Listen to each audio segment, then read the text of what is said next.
शिवम जी। राधे राधे महाराज जी। राधे राधे महाराज जी। महाराज जी, भगवान का निरंतर नाम स्मरण कैसे किया जाए? गुरुजनों की बताई हुई जप संख्या या निश्चित साधन करने के पहले बाद जबान से हर समय हम संख्या पर ज्यादा जोर नहीं देते, हम श्वास पर जोर देते हैं। संख्या तो की इसके बाद मन मतवाला हो गया कि हम 4 घंटे में संख्या पूरी कर ली, अब जो चाहे सो करें। गुरु ने बताया था इतने माला कर। हमको हर समय दुश्मन को जैसे एक बार दबा पाए तो फिर उसके ऊपर चढ़े बैठे रहना चाहिए। ऐसे हमें मन और इंद्रियों ने बहुत जन्मों से गुलाम बना रखा है, और अब की गुरु कृपा से हमको दांव मिला इनके गुलाम बनाने का, तो अब हम चढ़ बैठे इनके ऊपर। रात दिन हर श्वास नाम श्वास दो बिलक चलत है, इनको भेद न मोह भावे। श्वास नाम नाम ही श्वासा, नाम श्वास को भेद मिटावे। रोम रोम तब रग रग बोले। ऐसी स्थिति हम हर श्वास में नाम, संख्या पर जोर नहीं देते। संख्या तो हुई और मन मतवाला हुआ। अब 11 माला 16 माला की प्रारंभ में हम भी आदेश करते हैं, पर प्रारंभिक साधना है। हमको जब माया पर विजय प्राप्त करनी है या भगवदानंद में डूबना है तो एक भी श्वास नाम से खाली ना जाए, और उसके लिए हमें जबान चलाना है। सिद्ध पुरुषों का मन से भजन होता है, हम लोग साधक हैं तो क्या करें? नाम जी जप जागे जोगी जीव से, यह जिह्वाग्रे वर्तते नाम तुभ्यम। भगवान के लिए श्री देवहूति जी कह रहे हैं, अहो बत्सो पचतो गरियान यह जिह्वाग्रे वर्तते नाम तुभ्यम।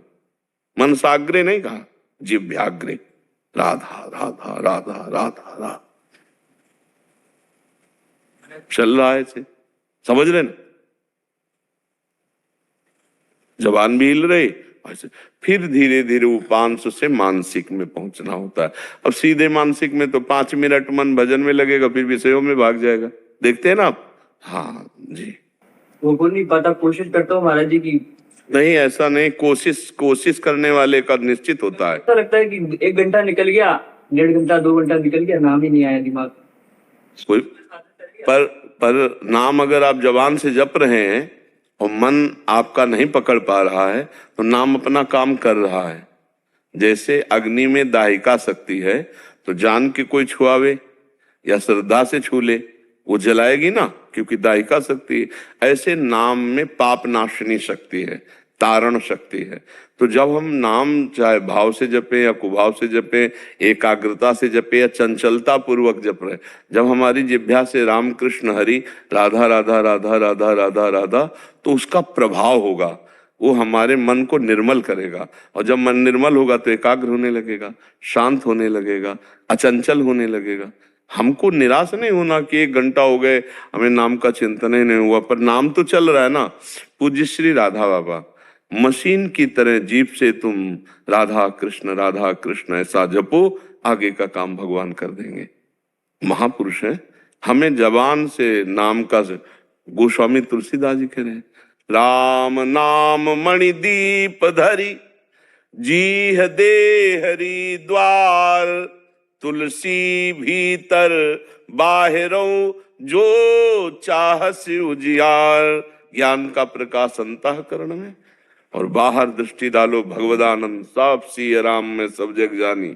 ये नाम का प्रकाश होता है। खूब नाम जप करो, मन लगे न जग। भाव कुभाव अनख आलसहु, नाम जपत मंगल दिशि दसो। विश्वास करो, नाम में बहुत पाप नाशनी शक्ति, मन को एकाग्र कर देगा। लगे रहो, तेरी बनत बनत बन जाए। लगे रहो, धीरे धीरे। सातु दीर्घ काल निरंतर सत्कार से भी तो दृढ़ भूमि। दीर्घ काल तक निरंतर आदर पूर्वक खूब नाम जप किया जाए तो हृदय में नाम बस जाता है, फिर भजन करना नहीं पड़ता, स्वाभाविक होता है। तो अभी लगो, अभी बच्चा हो, सौभाग्य है, नई अवस्था है, खूब डट के नाम जप करो। एकांत मिले तो जपो, और कार्य में रत हो तो जपते हुए अंदर कार्य करने का अभ्यास करो। ऐसे बिना नाम के हमारा जीवन अधूरा, ऐसा जब मान लोगे ना तो हर कार्य करते हुए नाम जप होने लगेगा जी। मुस्कान सोनी जी। राजी। राधे राधे महाराज जी। महाराज जी प्रणाम। महाराज जी, अगर हम वास्तविक भगवान की शरण में होते हैं तो इसकी अनुभूति कैसे होती है? महाराज जी, आप भगवान की शरण की अनुभूति कैसे करते हैं? हम कभी कभी ऐसा सोच लेते हैं कि हम भगवान की शरण में हैं क्योंकि हम कुछ सेवा आदि या कुछ कर लेते हैं या सदग्रंथों का अध्ययन कर लेते हैं, लेकिन कोई दिव्य अनुभूति नहीं होती। महाराज जी, भगवान की शरण का सुख कैसा होता है? मतलब किसका है? हाँ, नाम जप करो, पहले खूब नाम जप करो। शरणागति 3 प्रकार से होती है। एक वचन की होती है, हे हरि मैं आपकी शरण में हूं, और एक शरीर से होती है, संपूर्ण क्रियाएं भगवान की आज्ञा के अनुसार, तस्मात् शास्त्रम प्रमाणम ते कार्याकार्यो व्यवस्थितो, कार्य और अकार्य की व्यवस्था शास्त्र के अनुसार की गई। जो शास्त्र विधान के अनुसार कर्तव्य कर्म है उनका पालन करते हुए भगवान को अर्पित करना, ये तन समर्पण। फिर वो मन समर्पण, मन में जो हमारे संकल्प विकल्प भोग विलासिता के होते हैं उनको भगवान की सेवा के लिए, भगवान के चिंतन के लिए, भगवान के नाम जप के लिए हम मन को लगाते हैं, तो हमारा मन समर्पित, हमारी वाणी, हमारा शरीर और हमारा मन और हम स्वयं तन वांग मनोभिर अमलई सोहम त्वय्वाश्रिता। शरीर से, वाणी से, मन से मैं सकाम भाव का त्याग करके निष्काम भाव से आपकी शरण में मैं स्वयं हूँ। इसका परिचय होता है श्री कृष्ण अनुकूलेन प्रतिकूलस्य विसर्जनम। भगवान के ही अनुकूल चिंतन, भगवान के अनुकूल बोलना, भगवान के अनुकूल क्रियाएं, प्रतिकूलस्य विसर्जनम, पूर्ण रूप से भगवत प्रतिकूलता का त्याग कर देना।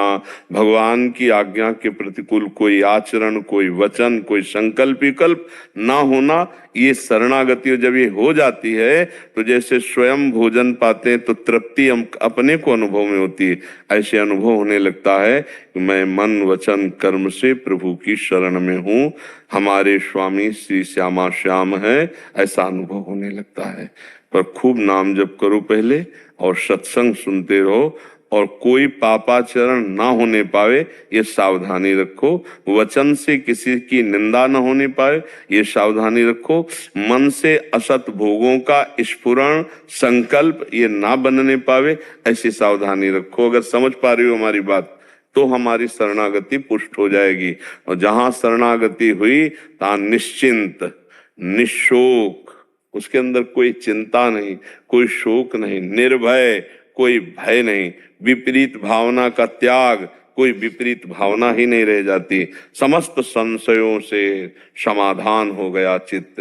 एकमात्र उठते बैठते चलते फिरते खाते पीते सोते जागते भगवदाकार वृत्ति, शरणागति ही प्रारंभिक साधन है और शरणागति ही सिद्धावस्था है। जब मैं का भी विस्मरण हो जाए भक्ति में तब वो सिद्धावस्था है। ब्रह्म नहीं, माया नहीं, नहीं जीव नहीं काल, अपनी हूँ शुद्धि ना रही, एक रहो नंदलाल। एक, जब तक द्वैत है तब तक भय है। ज्ञान में तू का विस्मरण है, मैं में स्थिति है, और भक्ति में मैं का समर्पण है, तू की स्थिति है। जित देखूं तित श्याममयी, इधर भी श्याम बाहर भी श्याम। समझ पा रहे? शरणागति ही साधन है और शरणागति ही सिद्धावस्था है। त्रिलोकी चंद्र दुबे जी काशी से, राधा वल्लभ श्री हरिवंश। महाराज जी, मैं पिछले 8 महीने से 84 जी सेवक वाणी आदि का पाठ कर रहा हूँ, आपके द्वारा दिए गए नाम मंत्र का भी जाप करता हूँ, लेकिन पिछले 2 महीने से नाम एकदम रुक गया है। महाराज जी, क्या इसका कारण मैं उपपुरोहितीय कर्म करता हूँ वो तो नहीं है? हाँ, ऐसा भी हो सकता है कि कोई कुधान भी हो सकती है और अनुष्ठान अधूरा होने पर भी हो सकता है। जैसे जजमान का वगैरह बहुत हानिकारक है, बहुत हानिकारक है अनुष्ठान। उसका तो लाभ हो जाएगा, आपने रुपया ले लिए, मान लो आप 1 लाख मृत्युंजय जप का आपने अनुष्ठान लिया और आपने अर्थ ले लिया, जितना बोले वो अर्थ दे दिया, अब पूरा भार आपके ऊपर है। अगर आप नहीं करते हैं या नहीं करवाते हैं तो भारी पड़ जाएगा आपके लिए, क्योंकि जजमान ने तो पैसे संकल्प करके दे दिए, संकल्प ही करके तो लेते, बहुत घाटे का सौदा है। या तो फिर एक जितना संकल्प लिया उतना अक्षरशः होना चाहिए, नहीं तो इसीलिए कहा पुरोहिती कर्माति, इसीलिए हाँ, इसीलिए। और ऐसा नहीं कि नहीं करना चाहिए, ऐसा नहीं है, क्योंकि ब्राह्मण का कर्तव्य है अध्ययन करना, अध्ययन कराना, यज्ञ करना, यज्ञ कराना, दान लेना, दान देना, ये सत्कर्म है ना। तो अब वो तो उपरोहित कर्म तो उसका जन्मसिद्ध अधिकार है, लेकिन जो मंदा है, अति मंदा में यही प्रमाद स्थिति का कि अब जजमान को तो पता नहीं है, और आपने पूरा रुद्राष्टाध्यायी का पाठ लिया या दुर्गा सप्तशती का पाठ लिया और आपने 2 अध्याय करके पूर्ण कर दिए, बैठे हो, उसको जजमान को क्या पता, और उसने संकल्प दे दिया तो घाटा आपका होगा, आपका सुकृत, आपका पुण्य वहां काम कर जाएगा और आप खाली होते चले जाएंगे, फिर आपकी हानि हो जाएगी। तो इस पर ध्यान देना चाहिए। बहुत कठिन है ये विषय, वो बहुत कठिन है। जजमान का संकल्प आपको खा जाएगा। संकल्प विकल्प बहुत ही खतरनाक चीज। अब जिम्मेवारी आपकी हो गई, अगर वो अनुष्ठान सांगोपांग पूरा करते हो, लाभ मिले ना मिले, हमने जो संकल्प लिया वो सांगोपांग, तो आपकी हानि नहीं होगी। वो धन आपको सद्बुद्धि प्रदान करेगा। जजमान का प्रारब्धानुसार मंगल है। मान लो बहुत बुरा प्रारब्ध है तो इतने संकल्प से उसका काम नहीं बनने वाला, दोबारा करवावे, तिबारा करवावे, 11 बार करवावे, 21 बार करवावे, क्योंकि उसका प्रारब्ध है। जब तक उसके पाप क्षय नहीं होंगे तब तक सुख विधान नहीं हो सकता। लेकिन आप अपने कर्तव्य में दृढ़ हैं तो आपकी हानि नहीं होगी, नहीं आपकी हानि कर देगा वो संकल्प, आपकी हानि कर देगा। आप सोच पा रहे? नाम जब पैसे चले रुक गए। अब इस बात को देखना होगा कि आपका अपराध कहाँ बना है। अगर अनुष्ठान में है तो कोई बात नहीं, उसको पूरा करना पड़ेगा आपको। अगर किसी वैष्णव का अपराध बना है तो क्षमा याचना से हो जाता है। ये भी हो सकता है। हाँ, किसी संत महात्मा के प्रति हे भाव कर लेना भी भजन को छीण करने का है। जैसे किसी संत की निंदा कर दी या किसी साधु को देखकर उसके किसी भी बात पर आपका दोष दर्शन हो गया, और तो फिर वो भजन को रोक देगा। तेरे भावे जो करे भलो बुरो संसार, नारायण तू बैठ के अपनो भवन भुवार। अपना हृदय हमें ठीक करना है बाहर। हमारा किसी संत के प्रति दोष दर्शन ये भजन को चौपट कर देगा। किसी भी संत के प्रति वो भगवान द्वारा सृष्टि चलाई जा रही है, वो सब अपना हमारी श्रद्धा ना बने, हम ना जाएं, लेकिन हम निंदा ना करें, हम उनका दोष ऐसा। तो फिर क्या होता है कि आजकल ऐसा शासन तो जबान पे है नहीं, किसी के विषय में कुछ भी बोल दो तो वो चौपट तो करेगा ही। भक्तन निंदा अति बुरी, भूल करे जिन कोय, किए सुकृत बहुजन्म के, छिन में डारे खोए। भक्तों की निंदा एक क्षण में नष्ट कर देगी सारे सुकृतों को। साधु अवज्ञा तुरंत भवानी, कर कल्याण अखिल के हानि। तो ये 2 ही जगह देख लो, एक धर्मानुष्ठान के संकल्प में त्रुटि और दूसरा संत महात्मा वैष्णव के प्रति शारीरिक वाचिक मानसिक कोई अपराध, भी भजन अपने आप चलने लगेगा, क्योंकि आप भजन करते हो इसलिए। ठीक है, आप यही देख लो, इस पर सुधार करो। और पुरोहिती कर्म भले यार भूखे रहो, बहुत संभल के करो, कलयुग है, बहुत संभल करके करो। जितना अनुष्ठान लो उसको सांगोपांग करो, सामने वाला जानने वाला हो या ना हो, भगवान तो देख रहे हैं ना। वहाँ ऐसा अगर वो पैसा लेके अनुष्ठान नहीं करोगे तो फिर अपनी हानि कर देगा। और बहुत है बुरी बुद्धि भ्रष्ट हो जाती है, जो मतलब पांडित्य कर्म में अनुष्ठान पूरा नहीं करते हैं तो इतने लोलुप हो जाते हैं, इतनी बुद्धि भ्रष्ट हो जाती है। जबकि ब्राह्मण जो वेद विद्या पठित है वो बहुत विनयी, सौम्य और शांत गंभीर स्वभाव, लेकिन विपरीत स्वभाव क्यों? क्योंकि वो अपने आचरण से उतर चुका है। इसलिए त्रिकाल संध्या नहीं तो 2 बार तो संध्या करो। संध्या करते हो? कभी कभी तो हो जाता, कभी नहीं यार, फिर नहीं बन पाएगा। संध्या तो चतुरासी जी का पाठ करते हैं। हाँ, पर देखो आप पुरोहित कर्म में हो तो आपको गायत्री का जप करते, एक ही माला गायत्री भले करो, लेकिन सूर्य अर्घ दोनों टाइम सुबह शाम 20 मिनट लगता है, अर्घ दिया, संध्या वंदन करके गायत्री अनुष्ठान प्रणाम, ये पाठ भगवत प्राप्ति के लिए, वो हमारा धर्माचरण है, उसको करना चाहिए नहीं। और खान पान थोड़ा संभल करके, जहां आपको लहसुन प्याज भी आपके कृपा से हो। हाँ, और जहां जैसे बारात में गए ना, देखा यहाँ अपवित्र है तो भले हाँ उपवास कर ले, भोजन न पाओ, नहीं तो बुद्धि भ्रष्ट होने के बहुत चांस हैं। आजकल जो है ना, मतलब बहुत विचित्र दशा हो रही है। देखो ना, धार्मिक जो हमारी विवाह पद्धतियां थी वो सब नष्ट हो रही कि नहीं हो रही।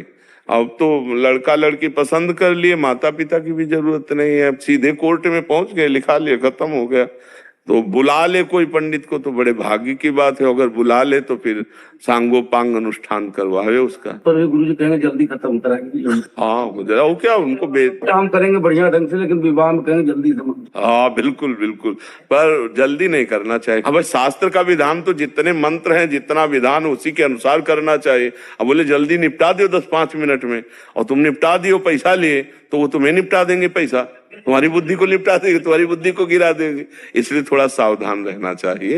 ये संसारिक लोग जो है नहीं समझते हैं, पर वैदिक सिद्धांतों में बड़ी सामर्थ्य रही है। जो हमारी वैदिक परंपरा है उससे बड़ा, हाँ, समस्त देवताओं का पूजन करके, गुरुजनों का पूजन करके, वैदिक सिद्धांत से जब गृहस्थ में जाते थे तो संतानें भी वो बड़ी मर्यादा। अब तो वैदिक सिद्धांत ही नहीं मान रहे हैं, शास्त्र सिद्धांत ही नहीं मान रहे नए बच्चे, कहाँ सिद्धांत मानूं। मतलब ब्याह होके आके जब तक देवी देवताओं का पूजन और गुरुजनों का सब आशीर्वाद, तब तक पति पत्नी का मिलन नहीं होता था, और यहाँ तो मिलन ही है। अब जो गर्लफ्रेंड बॉयफ्रेंड रिवाज चला है, इसमें क्या है?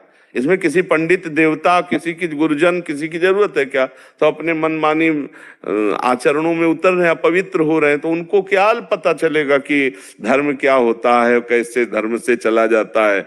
और इसीलिए फिर गृहस्थी सफल नहीं होती, क्योंकि उनकी बहुत जगह वृत्ति दूषित रहती है।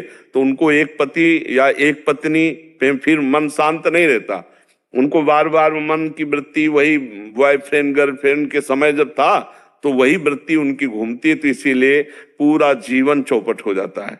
हमें लगता है कि धर्म से चला जाए, पवित्र आचरण से चला जाए, शास्त्र मर्यादा से, तो बहुत शांति मिलेगी, बहुत आनंद रहता है। एक गृहस्थी में पति पत्नी में प्यार हो और धर्म पूर्वक वो धन कमा के लाता हो, और अतिथि सत्कार हो, गौ सेवा, संत सेवा, देखो कितना बढ़िया सुंदर पद्धति हमारे सनातन धर्म की। अब तो ऐसा कुछ रह ही नहीं गया, बहुत ही सब विपरीत। ये जरूर है कि हाँ, कुछ सत्संग सुन करके कुछ श्रद्धालुजन अपने आप को थोड़ा सुधार रहे, नहीं तो बहुत ही मर्यादा भंग होती चली जा रही है। छोटे छोटे बच्चे व्यसन कर रहे हैं, व्यभिचार कर रहे हैं, छोटे छोटे बच्चे ऐसे गंदे स्वभाव में उतर रहे हैं कि अब जैसे उनको इंजेक्शन वाला नशा चाहिए, अब रुपया चाहिए, तो 4 लड़के जबरदस्ती गए, वो सब्जी बेच रहा, उसके पैसे छीन लिए, किसी माँ बहन की जंजीर तोड़ ली, भाग गए। मतलब ऐसे आचरणों में उतर रहे हैं, और पढ़े लिखे बच्चे। तो हमें लगता है कि जब तक अध्यात्म का परिचय नहीं होता तब तक जीव की दुर्गति वाले आचरण नहीं रुकते। इसीलिए साधु समागम जरूर करना चाहिए। संतों के वचन और शास्त्र के वचन से हमारे अंदर ये ज्ञान होता है हमें क्या करना चाहिए और क्या नहीं करना चाहिए। जी। सत्य प्रकाश मिश्र जी, कानपुर से। महाराज जी, आपने भक्ति योग के जिस शिखर को स्पर्श किया है, क्या एक सामान्य गृहस्थ अपने उत्तरदायित्वों को निर्वहन करते हुए उसका एक अंश मात्र भी पा सकता है? क्योंकि ये सब अंदर का विषय बच्चा, बाहर का विषय नहीं, अंदर का समर्पण योग है। भक्ति का मतलब समर्पण योग, जोर का आश्रय। नवदा भक्ति श्रवणम कीर्तनम स्मरणम विष्णुपाद सेवनम अर्चनम बंधनम दास्यम शक्य, और फिर आत्मनिवेदनम। ये आत्मनिवेदन भक्ति है, पूर्ण समर्पण। इसी से बात बनता है। जो माया चक्र से हम पुनरपि जननम पुनरपि मरणम पुनरपि जननी जठरे शयनम, इससे अगर हम हट पाते हैं तो उसका एकमात्र है भगवत आश्रय, आत्मसमर्पण। भगवान को मन वचन कर्म से समर्पित हो जाना, अन्य आश्रय ना लेना। तो धीरे धीरे धीरे धीरे हमारे हृदय की स्थिति भगवदाकार हो जाती है। हम अगर शरीर का आश्रय लेते हैं तो फिर काम क्रोध लोभ मोह मद मत्सर ये सब छा गए। हम जिसका आश्रय लेते हैं उसका स्वाभाविक चिंतन होता है। जैसे हम शरीर का आश्रय लिए तो हमें शरीर का ध्यान नहीं करना पड़ता, शरीर का चिंतन नहीं करना पड़ता। सो के जगे तो हमें ये नहीं देखना होता कि मैं पुरुष हूं कि मैं स्त्री हूं, क्या कुछ नहीं, क्योंकि आश्रय लिए तो जगते ही तत्काल। विस्मृति एक क्षण की नहीं हुई। हमारी बात को समझ पा रहे हो आप? ऐसे ही जब हृदय से हम आश्रय भगवान का ले लेते हैं तो उठते बैठते चलते फिरते खाते पीते सब समय भगवान की स्मृति रहती है। अखंड स्मृति ही भगवत साक्षात्कार का स्वरूप है। अखंड स्मृति। अब वो क्रियाएं कुछ कर रहा हो, वो किसान हो, वो व्यापारी हो, वो बैरागी हो, इससे कोई मतलब लेना देना नहीं। श्री रैदास जी कठौते में जो अपनी क्रिया करते थे, तो इसी से बड़ों बड़ों को भ्रम था कि पर हर समय भगवान की स्मृति में डूबे हुए और अपने कर्तव्य कर्म को दूसरे से, अपना कर्तव्य कर्म यदि छोटा भी हो तो महान है। स्वधर्मो निधनो श्रेया परधर्मो भयावहा। नाम स्मरण चल रहा और अपना कर्तव्य कर्म चल रहा तो बच्चा सब ठीक हो जाता, चाहे विद्यार्थी हो, व्यापारी हो, किसान हो, सर्विसमैन हो, कोई भी हो। इसमें हमें बताओ, अंदर से हम नाम चिंतन कर रहे और बाहर से अपने कर्तव्य को कर रहे हैं। दो ही बातें, बहुत जोर की बात है। अर्जुन जी से भगवान कह रहे हैं माम निस्मर युद्ध च। एक बात पकड़ लो। अब आप इसमें बताओ गृहस्थ कहाँ बाधक है इसमें? प्रभु जी, आप तो कष्ट, आपने जितने आपके कष्ट जो जीवन के पढ़े हैं और देखे हैं, तो लगता नहीं है कि नहीं, कष्ट तो इसमें बात ये समझनी है कि एक वैज्ञानिक बल्ब बनाने में कितनी मेहनत की होगी, लेकिन हमको सहज में मिल रहा है। तो हमको वैज्ञानिक बनना है या लाइट का आनंद लेना है? लाइट का आनंद ले रहे ना। मेहनत तो वैज्ञानिक ने की, प्रणाम है उसको, लेकिन उसने सुविधा करके हम सबको प्रकाश के लिए बल्ब की रचना करके दे दिया। तो संत महात्माओं के लिए हम बंधन इसीलिए करते हैं, इसीलिए वो जगत बंधनी है कि उन्होंने जीवन में जो बात बहुत कष्टप्रद सही है और पाई है, वो आपको एक सेकंड में फ्री दे रहे हैं। तो आपको जरूरी है कि गाड़ी मुगल सराय से आ रही है तो हम वहीं बैठे, मथुरा स्टेशन में क्यों ना बैठ जाओ? गाड़ी उतनी यात्रा करके हमारे नजदीक स्टेशन मथुरा में आ गई तो हम यहां से बैठेंगे और हम लक्ष्य आगे वाला तय कर लेंगे। तो संत अपने जीवन की यात्रा तय करके कठोरता पूर्वक जो अनुभव किया वो आपको ऐसे दे रहे हैं। तभी कहा गया है बड़े भाग पाइप सत्संगा। और आगे शब्द क्या है? बिना ही प्रयास होई भव भंगा। बिना प्रयास के संसार समुद्र से पार। अब दूसरों को लगता है कि जो बात इन्होंने इतना कष्ट करके प्राप्त किया वो मुझे ऐसे सहज में मिल रही तो लाभ नहीं मिलेगा। ऐसा नहीं। तात स्वर्ग अपवर्ग सुख धरी तुलाए कंग। तूलन ताय सकल मिली जो सुख लव सत्संग। क्यों इतनी महिमा गाई गई सत्संग की? इसीलिए गाई गई कि वो भले कष्ट सहकर तपस्या के द्वारा वो बात समझे, पर वो हमको सहज में दे रहे हैं। बस मान ले सहज में तो कल्याण हो जाए। मानना कठिन होता है सहज में नहीं। जैसे आपको दिन भर मेहनत कराई जाए और फिर शाम के आपको जब 10 रुपया मिले, 20 रुपया मिले तो आपको बड़ा महत्व रहेगा कि भाई अब हम 8-10 घंटे मेहनत की, तब ये 20 रुपया तुम इनको सहज मत समझो। लेकिन जब तुम 20 रुपया किसी को ऐसे दोगे तो उसने तो मेहनत की नहीं ना, तो 20 रुपये का महत्व नहीं समझेगा। ऐसे संतजन जो बोलते हैं वो उनके जीवन का सार है, पर हम लोग उसका महत्व उतना नहीं दे पाते जितना वो महत्व दिए। और जो दे दे तो कल्याण हो जाए, उसको उतनी दौड़ भाग नहीं करनी पड़ेगी। जहां से संत मिल गए वहीं से हमारी यात्रा प्रारंभ, तो भगवत प्राप्ति सहज में हो जाती है। इसीलिए कहा गया उमा संत समागम सम न लाभ कछु आन। हे उमा, संत समागम से बढ़कर कोई लाभ नहीं।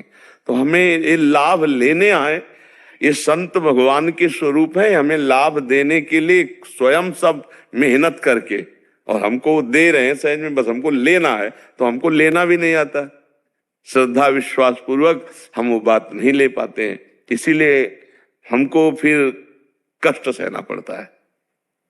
क्या कष्ट सहना पड़ता है? दौड़ना पड़ता है, भागना पड़ता है। बात मान ले तो उतना कष्ट सहना थोड़ी पड़ेगा। जो एक बात के लिए वो कितना कष्ट सहे, वही बात तो हमको सहज में दे रहे हैं, भैया ऐसे कर लो, ऐसे तुम्हारा काम बन जाएगा।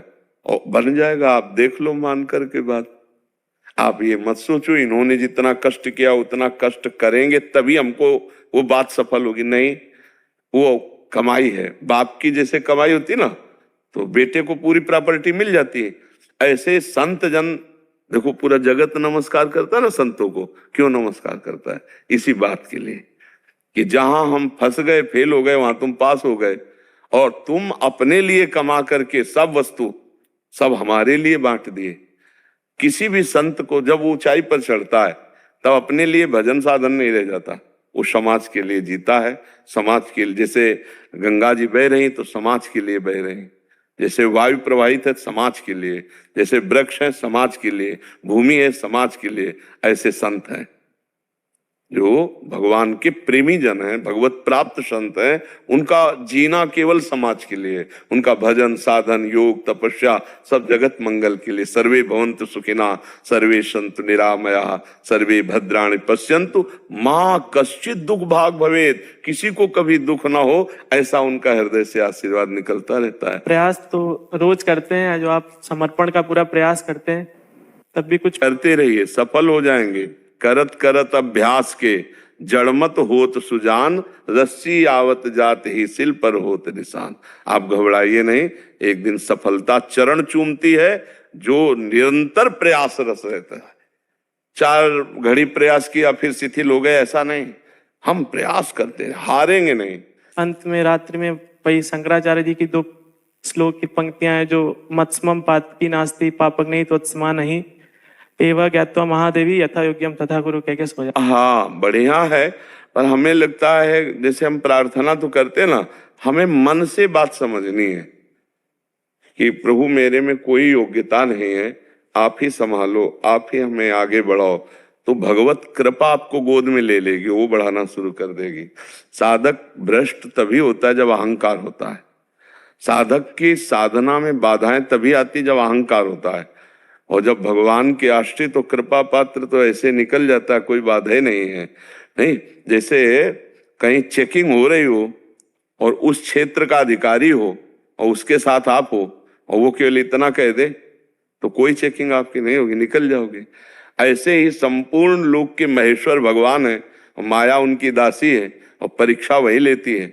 तो जब भगवान की शरण में जीव हो जाता है तो परीक्षा शब्द खत्म हो जाता है, फिर भगवान के भरोसे और भगवान के नाम के सहारे वो माया पर विजय प्राप्त कर लेता है। और अगर हमारे अंदर एक गर्व होता है मैं, तो फिर प्रश्नवाचक चिन्ह आ जाएगा, और फिर माया जब प्रश्न करेगी तो माया का ऐसा प्रश्न होता है कि कोई समझ ही नहीं पाता कि ये प्रश्न है, वो फेल हो जाता है। समझ ही नहीं पाता कि ये परीक्षा है हमारी, नहीं समझ पाता और वो वही फेल हो जाता है।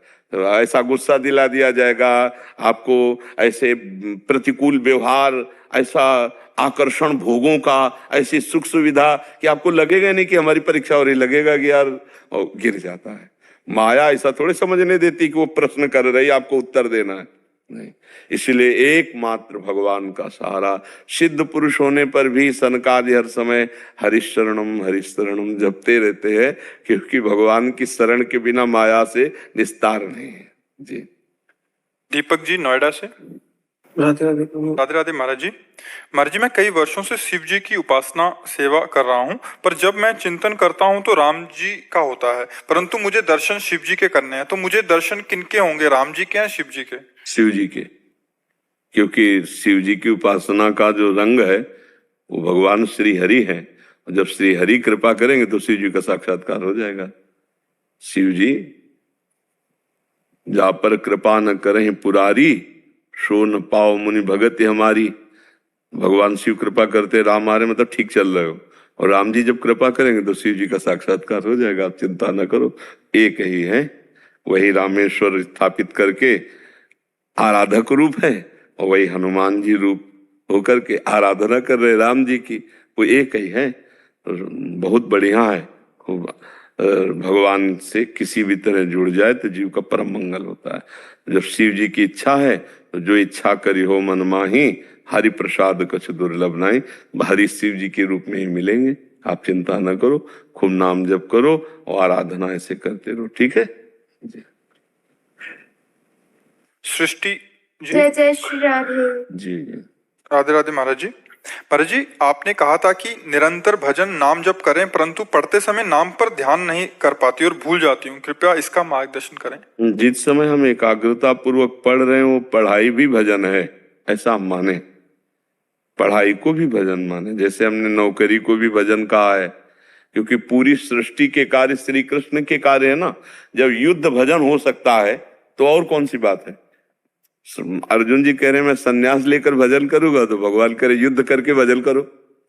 तो तुम पढ़ाई करके भजन करो। मान लो 40 मिनट 1 घंटा आप पढ़ाई पढ़ रहे हो ईमानदारी से, तो उस 1 घंटा को बाद में भगवान को समर्पित कर दो। हे प्रभु, 1 घंटा है जो हमने पढ़ाई पढ़ी, वो जो समय गया वो आपके चरण, तो यत करोषि, भगवान ने कहा ना, जो कर रहे वो मुझे समर्पित कर दो, वो भागवत धर्म कहा जाता है। और फिर जब शेष समय खाली समय, तो आप नाम जप कीजिएगा, प्रमाद स्थिति न कीजिएगा, समय बर्बाद मत कीजिएगा। जो समय पढ़ाई में, जो व्यापार में, जो नौकरी में जा रहा है, उस समय को भगवत अर्पित कर दो, शेष समय नाम जप करो। ये भक्ति है, ये भागवत धर्म है, इससे भगवत प्राप्ति हो जाती है, भगवान की कृपा प्राप्त हो जाती है। कभी हमने ऐसा नहीं कहा कि पढ़ाई नहीं पढ़ना चाहिए, पढ़ाई भी भगवान का भजन ही है, क्योंकि वो भी सृष्टि की एक सेवा का कार्य है, ऐसा मानना चाहिए। ठीक है जी। प्रणाम महाराज। हाँ, मेरा प्रश्न जो है, मुझे पता नहीं मैं आपके सामने ठीक रूप से व्यक्त कर पाऊंगा कि नहीं। महाराज, हमने घर का त्याग किया है, बहुत सारी चीजें पीछे छोड़ के आगे आए हैं। सिर्फ 2 वक्त की रोटी बिना मेहनत के मिल जाए, इसके लिए नहीं किया। हम जो साधना कर रहे हैं, जो साधन मार्ग में चल रहे हैं एक साधक के रूप में, कभी कभी ऐसी परिस्थिति आती है कि समझ में नहीं आता है कि क्या ढोंग चल रहा है जीवन में, या फिर यही साधक की स्थिति होती है। उसमें थर्मामीटर लगा के देखना चाहिए, जैसे बुखार है कि स्वस्थ है, थर्मामीटर से पता चलता है ना। तो अपना जो थर्मामीटर है वो हम अपने अंदर ही डालकर देखें कि चल रहा है कि नहीं। महाप्रभु चैतन्य देव जी ने कहा कि तृणादपि सुनीचेन, अपने में कहीं अहंकार तो नहीं जागृत हो रहा, मैं सबसे अपने को नीच समझ रहा हूं कि नहीं समझ रहा हूं। दूसरी बात, तरोरु सहिष्णुना, तो हम काम के वेग को सह रहे हैं या काम की क्रिया कर रहे हैं। हम भूख के वेग को सह सकते हैं, हम प्यास के वेग को सह सकते हैं, हम नींद के वेग को सह सकते हैं। अगर इनको हम बार बार दुलार दे रहे हैं, इन्हीं के पोषण को सुख मान रहे हैं, तब तो पाखंड का ही पोषण होगा। हम हर वेग को यम ही न व्यथ्यन्ते पुरुषम पुरुषर्षभ सम दुखा सुखाधीरम स्वमृतत्वाय कल्पते, जो आए हुए वेग की व्यथा को सहज में सह जाता है, व्यथित नहीं होता और सुख दुख में समान भाव रखता है, वो परम पद का अधिकारी है, अव्यय पद का अधिकारी, वो अमृत पद का अधिकारी है। मात्रा स्पर्शास्तु कौन्ते शीतोष्ण सुख दुखदा आगमा पाइनो अनित्यास्तास्तितिक्षस्व भारत। मैं भगवान की आज्ञा का पालन कर रहा हूं कि नहीं। आए हुए वेगों को शांत करने के लिए भजन बल का प्रयोग करता हूं या भोगों का प्रयोग करता हूं। भूख लगी तो भूख भोजन पा लिया, अच्छा, प्यास लगी तो पानी पी लिया, नींद लगी तो खूब सो लिए, और विलासिता तो उसके भी व्यवहार हो रहे, तो फिर पाखंड हो रहा है। बिन विवेक वैराग्य भक्ति बिनु सत्य न एको मानो, भगवत विमुख कपट चतुराई सो पाखंड नहीं जानो। पाखंड किसे कहते हैं? जहां विवेक नहीं है, वैराग्य नहीं, भक्ति नहीं, कपट का रूप धारण करके मनमानी आचरणों में उतरना, उसे पाखंड कहते हैं। और जो पाखंड में होगा वो पाखंड की चर्चा भी नहीं करना चाहेगा, क्योंकि उसे बहुत छुपा के रख रहा है। और जो पाखंड में नहीं है वही पाखंड की चर्चा करना चाहेगा, वो जानना चाहेगा कि रोग किसे कहते हैं, क्योंकि वो रोग से बचना चाहता है। तो हमारे हृदय में दैन्यता रहे, अभिमान ना आवे, और सब विकार, सब प्रहार, सब तिरस्कार सहने की क्षमता आ जावे, और दूसरों को सदैव हम मान दें, स्वयं मान रहित रहें और निरंतर हरि स्मरण करें, तो पाखंड नाम की चीज नहीं है, नहीं है, स्वस्थ है।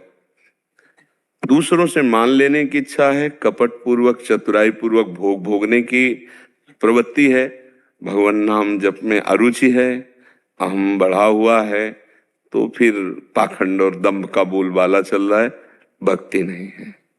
पाखंड उसे कहते हैं पाप का खंड, जिसके द्वारा पापाचरण होता है, और पाप उसे कहते हैं जो संत गुरु और भगवत विमुख आचरण है, उन्हें पाप कहते। ये सब भगवत विमुख कर देने वाली बातें हैं।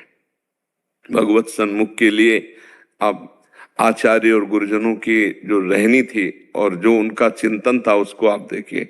सर्वसमर्थ श्री पूज्य रघुनाथ दास गोस्वामी आदर्श महापुरुष हैं। कैसे भजन किया, जगन्नाथपुरी से लेकर राधा कुंड तक। हम महापुरुषों के जीवन चरित्रों में जब अपनी चित्तवृत्ति लगाएंगे तो जो अगर कहीं आशंका भी होगी पाखंड दंभ की, वो भी नष्ट हो जाएगी। ये तो खुली बात समझ लो कि भगवान के चिंतन के लिए बहुत अच्छे उपासक हो जो आप इस बात को पूछ रहे हैं। भगवान के चिंतन के लिए हमने सब कुछ छोड़ा है। अब हमारा कोई कर्तव्य नहीं, एक ही कर्तव्य है, निरंतर भगवान में स्थित रहना। वो ठाकुर सेवा करके, ग्रंथों का स्वाध्याय करके, संत सेवा करके, नाम कीर्तन करके, वो ये सब हो सकते हैं अभ्यास, लेकिन हमारा लक्ष्य क्या है? निरंतर कृष्णाकार वृत्ति, मुरारी पादार्पित चित्त वृत्ति। अब हम लोग फिर व्यवहार में भूल जाते हैं।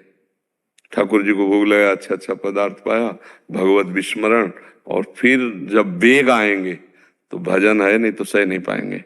फिर वेगों की पूर्ति करने में, और वेगों की पूर्ति हुई तो बस हो गया पाखंड।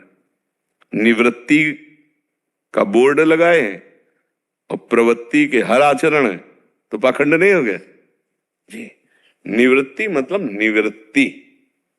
आप आचार्यों के, गुरुजनों के पावन चरित्रों को पढ़ करके देखिए, निवृत्ति मतलब निवृत्ति। तो हमारी निवृत्ति परक वेशभूषा है, तो आंतरिक भी निवृत्ति परक ही वृत्ति रहनी चाहिए। हाँ, रोज सुस्वादिष्ट भगवत अर्पित भोजन भी नहीं पाना है, इसीलिए मधुकरी वृत्ति लिखी गई है। कभी वो मिल गया स्वादिष्ट तो कभी रूखा सूखा, और कभी कभी नहीं भी मिला तो 24 घंटे कुछ नहीं पाया। तो हमारा अभ्यास तो पुष्ट हो रहा है कि हम दुख में भी भजन कर सकते हैं। जैसे भूख से व्याकुल हैं, 2 दिन हो गए, 3 दिन हो गए, हमारा बराबर भजन चल रहा, तो हमारा अभ्यास बहुत पुष्ट हो रहा है।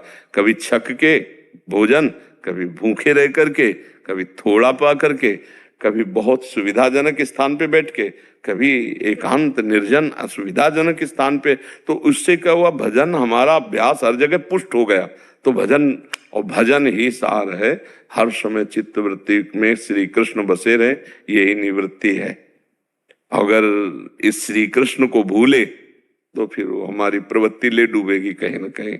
श्री कृष्ण भजन छूटा तो प्रवृत्ति ले डालेगी, पक्का ले डालेगी, कहीं फंसा देगी। और फंसने में तो अच्छा लगता है, लेकिन फंसने के बाद जो फांसी लगती है वो अंदर से जलेगा, क्योंकि आप निवृत्ति परक हो। या हाय हाय मच जाएगा, और वो फांसी आपको छोड़ेगी नहीं। जिस फांसी में आपने सुख बुद्धि की, वो फांसी नहीं छोड़ेगी। मतलब जीवन का परिणाम बहुत ही दर्दनाक होता है जो निवृत्ति से दंभ पाखंड करके प्रवृत्ति का भोग करते हैं। इसलिए बिल्कुल वो कोशिश करे भगवान के आश्रय से कि जैसी चदरिया दी वैसी की वैसी रख दी, गंदी नहीं की। नहीं, चदरिया झीनी रे झीनी, जैसी की तैसी दर। ये जीवन अब प्रभु का धरोहर है, अब आप इसे भोग नहीं सकते। प्रभु का धरोहर, बस इसको झिलाइए, इसको रखे रहिए जब तक रख रहे हैं। ऐसे रखना है इसको, झिलाना है इसको, ना इसे तगड़ा करना है खा के, ना इसको सुखाना है, झिलाना है। जितना जैसा दिया वैसे वापस, चदरिया जैसी की तैसी धर देनी। तो मिताहार, भोग नहीं, पवित्र जीवन, शांत जीवन और अकिंचन जीवन। और जब तक भगवत प्राप्ति न हो जाए तो प्रचार प्रसार के भी चक्कर में न पड़े। अगर सच्चाई की बात समझनी है तो अगर भगवत प्राप्ति नहीं हुई, भगवत प्राप्ति जी धर्म दृष्टि डाले कृष्ण ही कृष्ण वासुदेव स्वरमिति, अंदर कृष्णाकार वृत्ति, कोई इच्छा नहीं, वो तो अपने को पता चलता है ना। तब फिर अपने आप प्रचार होने लगेगा आपके चरणों में। जैसे कमल खिलता है तो भंवरे गुंजार करने लगते हैं, ऐसे भक्तजन अपने आप घेर लेंगे। पर जब तक भगवत प्राप्ति नहीं होती तब तक प्रचार प्रसार के चक्कर में नहीं। नहीं तो हम जहाँ प्रचार करने जाते हैं वहां प्रसार है माया का, और हमारी स्थिति मायातीत है नहीं, माया विजय ही नहीं, वो घसीट लेंगे। जैसे हम किसी डूबे हुए को निकालने जाएं और अच्छे तैराक नहीं है तो वो डूबने वाला पहला काम करता है निकालने वाले को डुबाना, क्योंकि वो सांस लेना चाहता है ना। ऐसे ही माया आसक्त जीव जब आप उनको भगवत चरणारविंद की तरफ ले जाने के लिए प्रेरित करेंगे तो वो आसक्त चित्त आप पर आसक्ति का जादू डालेंगे। आप अनासक्त हो, खिलाड़ी हो तो बच जाओगे, नहीं तो फिर उसी आसक्ति के दलदल में, और एक बार भोग रूपी दलदल में साधक गया तो दोबारा फिर निकल नहीं पाता। बहुत है, भगवान ही कृपा करे तो निकल पाए, नहीं उसकी तृष्णा, भोगे हुए विषय को बार बार भोगने की तृष्णा उसे गिरा देती है। अब फिर नवम भोग, बहुत दुर्दशा हो जाती है। इसलिए भगवान से मनावे और दूरी भागकर ऐसी परिस्थिति में रहे कि जब तक भगवत साक्षात्कार न हो। चैतन्य महाप्रभु ने भी कहा कि जीवन सार्थक करी कर पर उपकार। जब तक जीवन खुद का सार्थक पर उपकार किसका होगा? हाँ, यही खास बात। बहुत मतलब बुद्धि शुद्ध है तो बढ़िया, सारथी बढ़िया है, रथ निकल जाएगा। और नहीं तो प्राय बुद्धि फंस जाती है इन्हीं बातों में, क्योंकि अच्छे अच्छे भोग ठाकुर जी को लगते हैं तो रसेंद्री तृप्त भगत जन आते रहते हैं, तो व्यवहार फिर धीरे धीरे जनेन्द्री में, फिर धीरे धीरे फिर मन शांत हो जाता है। मन शांत का मतलब अध्यात्मिक की तरफ नहीं उसको जलन होती, लगता ठीक है यार चल रहे हैं, वो बैलेंस बन जाता है भोगों का। और फिर वो बस इतना मलिन हो जाता है कि वो कहता ठीक है यार चल रहे हैं। जो अच्छा साधक होता थोड़ी भी गलती पर हाय हाय मच जाता है, ऐसा कैसे हो, हे भगवान हे करुणा निधान बचा लो मुझे, मैं ऐसा ऐसे हो। और उसको फिर ये भी नहीं लगता कि बचा लो, ठीक है ऐसे। वो है पाखंड, वो है दम। चल तो भी रहा लेकिन पाखंड और दम में। और जो प्योर शुद्ध भगवत मार्ग है वो है बिन विवेक वैराग्य भक्ति बिन सत्य नये को मानो, भगवत विमुख कपट चतुराई सो पाखंड है जानो। अब तो मतलब भ्रमण का तो समय नहीं है, छोटी मोटी